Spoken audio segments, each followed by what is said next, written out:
আসসালামু আলাইকুম প্রিয় দর্শক, অন্য মঞ্চের আলাপ চাইতে আপনাদের সকলকে আমন্ত্রণ জানাচ্ছি। ভারত এবার বাংলাদেশের সমান খেলতে চায়।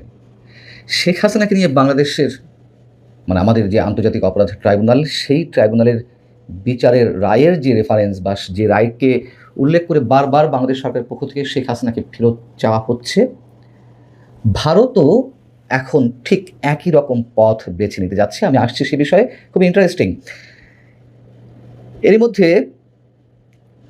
আমাদের প্রধানমন্ত্রী তারেক রহমানের ভারত সফরের সম্ভাবনার বিষয়ে যখন ভারত এবং বাংলাদেশের বিভিন্ন গণমাধ্যম এরকম একটি খবর গত দুদিন ধরে দিচ্ছিল যে চলতি মাসের 20 আগস্টের পর যে কোনো সময় এই মাসের মধ্যেই আমাদের প্রধানমন্ত্রী ভারত সফর করতে পারেন এবং তার জন্য দুই দেশের পক্ষ থেকেই প্রস্তুতি নেওয়া হচ্ছে। ঠিক তখনই বাংলাদেশ সরকারের পক্ষ থেকে স্পষ্ট করে জানিয়ে দেওয়া হলো যে অনুকূল পরিবেশ সৃষ্টি হলেই কেবল প্রধানমন্ত্রী তারেক রহমান ভারত সফর করতে পারেন।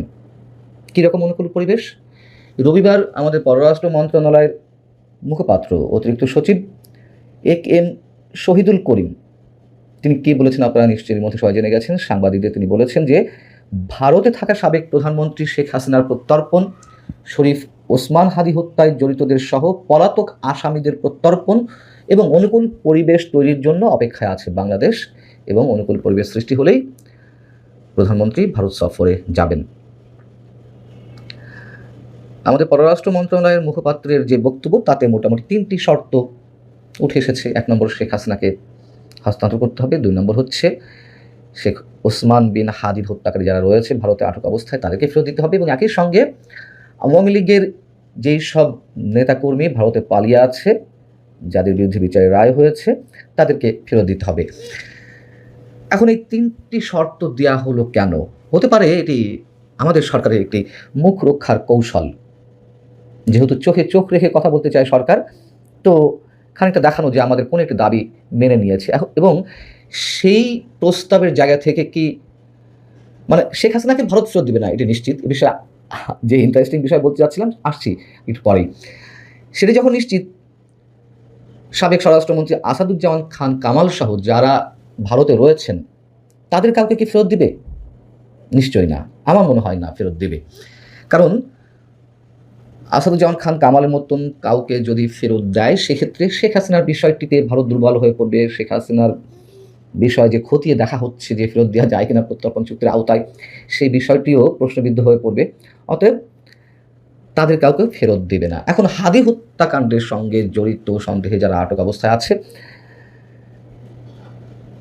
তাদেরকে হয়তো ফেরত দিতে পারে, কিন্তু সেগুলো সময় সাপেক্ষ বিষয় আমার মনে হয়। আবার হয়তো এমন হতে পারে সরকার এই ধরনের কথা বলতে বাধ্য হচ্ছে, নানান ধরনের শর্ত জুড়ে দিতে বাধ্য হচ্ছে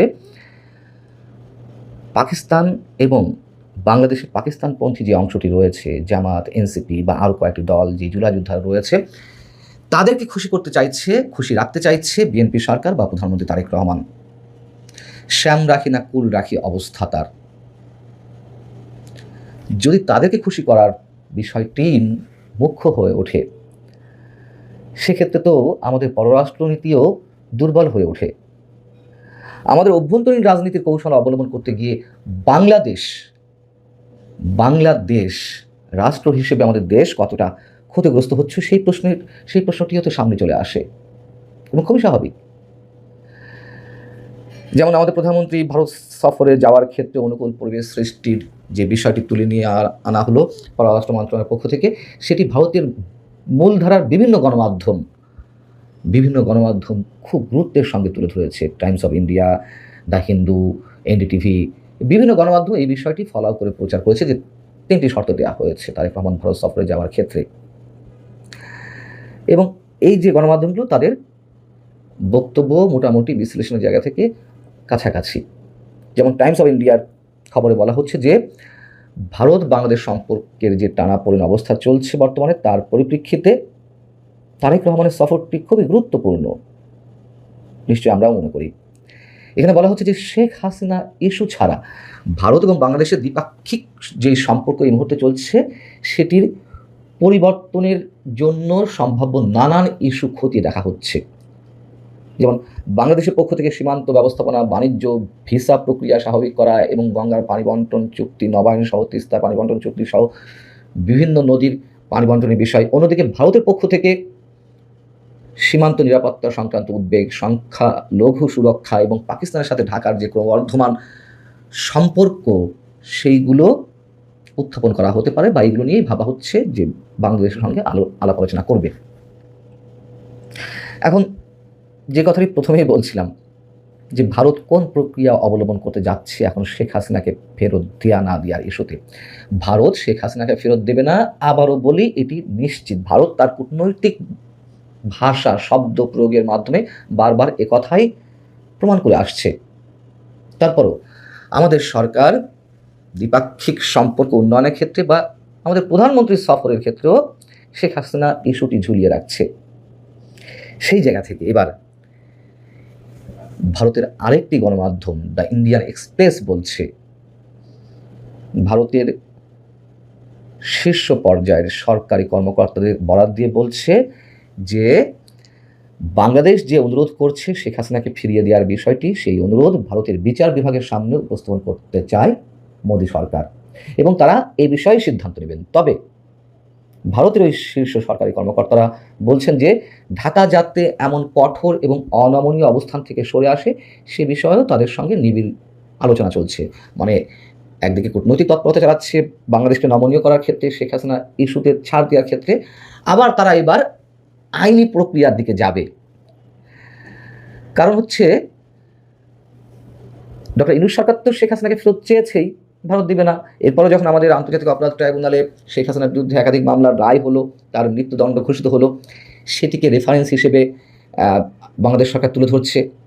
এইবার ভারত তারাও আদালতকে সামনে আনতে চায়, আদালতের মতামত নিতে চায়। হয়তো সেখানে কোনো ধরনের কোনো কারোর পক্ষ থেকে রিট করা হবে বা এই বিষয়ে জানতে চাওয়া হবে এবং এটি চোখ বন্ধ করে বলে দেওয়া যায় যে আদালতের পক্ষ থেকে নেতিবাচক সিদ্ধান্তই আসবে। নেতিবাচক বলতে শেখ হাসিনাকে ফেরত দেওয়া যাবে না। কেন? প্রত্যর্পণ চুক্তির মধ্যেই রয়েছে যে যদি দুই দেশের মধ্যে এক রাষ্ট্রের কেউ অন্য রাষ্ট্রে গিয়ে আশ্রয় নেয়, আশ্রয় দানকারী রাষ্ট্র যদি মনে করে যে ওই ব্যক্তির বিরুদ্ধে প্রতিহিংসা জায়গা থেকে কোনো ধরনের বিচার কাজ চলছে বা তার বিরুদ্ধে প্রতিহিংসাপরণ আচরণ করা হতে পারে, তাহলে সংশ্লিষ্ট রাষ্ট্র ফেরত নাও দিতে পারে। এটা তো স্পষ্ট রয়েছে। দ্বিতীয়ত শেখ হাসিনা তো বন্দী হিসেবে সেখানে আশ্রয় নেননি। এইসবের আলোকে ভারতের আদালত নিশ্চয়ই ভারতের মানে সংশ্লিষ্ট কর্তৃপক্ষ যে বক্তব্য দিয়ে আসছিল সেটি তারা বলবে। তারা হয়তো কূটনৈতিক ভাষা দিয়ে বলে আসছিল, এখন আদালতের মাধ্যমে সরাসরি বলবে। তখন কি হবে? বাংলাদেশ সরকারও আদালতের রেফারেন্স দিচ্ছে, ভারত সরকারও তখন আদালতের বক্তব্য তুলে ধরবে। আমাদের সরকারের নীতি নির্ধারকদের এটুকু বোঝার ক্ষমতা কি তাদের নেই যে ভারত কোন পর্যন্ত যেতে পারে? শুধু চোখে চোখ রেখে কথা বলবো, এইসব বায়বীয় শব্দ উচ্চারণ করলেই তো হয় না, কথাগুলো শুনতে খারাপ লাগতে পারে। এবং খোদ পররাষ্ট্রমন্ত্রী ডক্টর খলিলুর রহমান তিনি মন্তব্য করলেন যে আমাদের প্রধানমন্ত্রীকে তো প্রধানমন্ত্রী হিসেবে দাওয়াত দেওয়া হয়নি এই ব্রিক্সে। ঠিক তার পরের দিনই ভারতের পররাষ্ট্র মন্ত্রণালয়ের মুখপাত্র রণধীর জয়সওয়াল স্ট্রেট জানিয়ে দিলেন যে তাকে দুভাবে আমন্ত্রণ জানানো হয়েছে। এর আগে প্রধানমন্ত্রী হিসেবে দাওয়াত দেওয়া হয়েছে, পরবর্তীতে ব্রিক্সের সম্মেলনে বিমস্টেকের চেয়ারম্যান হিসেবে দাওয়াত দেওয়া হয়েছে। এই যে কৌশলগুলো অবলম্বন করছে বিএনপি সরকার, কতটুকু কৌশলগতভাবে তারা এগিয়ে যেতে পারবে? মাঝখান থেকে আমাদেরকে আন্তর্জাতিক পর্যায়ে বা আমাদের যে হিস্সাগুলো সেই জায়গা থেকে আমরা বঞ্চিত হব।